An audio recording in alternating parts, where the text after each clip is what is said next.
আগামী 12ই ফেব্রুয়ারি অনুষ্ঠিত হতে যাচ্ছে ত্রয়োদশ জাতীয় সংসদ নির্বাচন।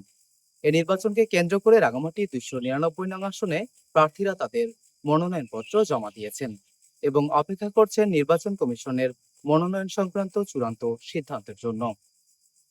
ত্রয়োদশ জাতীয় সংসদ নির্বাচনকে কেন্দ্র করে আমাদের বিশেষ প্রতিবেদন জনগণের নির্বাচনী ভাবনায়। আজ আমরা শুনব রাঙামাটি জেলার আনারসের রাজধানী হিসাবে খ্যাত পাহাড় বেষ্টিত নানিয়ারচর উপজেলার সাধারণ মানুষের নির্বাচন কেন্দ্রিক ভাবনা ও প্রত্যাশা নিয়ে।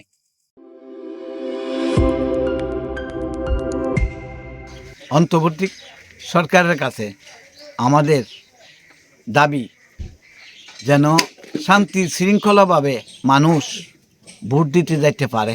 আমরা চাই সকলকে নিয়ে সুন্দর একটি নির্বাচন হোক, আমরা সবাই মিলেমিশে সুন্দর একটি ভোট সুন্দরভাবে যেন আমরা ভোট দিয়ে ঘরে ফিরতে পারি, এটাই সরকারের কাছে কামনা করি।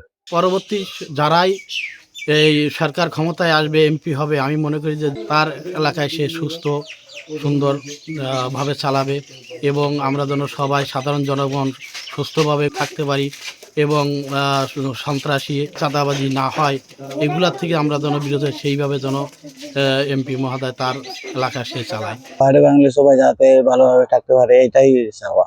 যে দলেরই প্রার্থী নির্বাচিত হয়ে আসবেন তাদের কাছে আমাদের চাওয়া শিক্ষা খাত, যোগাযোগ ব্যবস্থা, খাদ্য এবং রাস্তাঘাট এগুলো যাতে আরো উন্নয়নের দিকে যায়, এটাই আমাদের চাওয়া।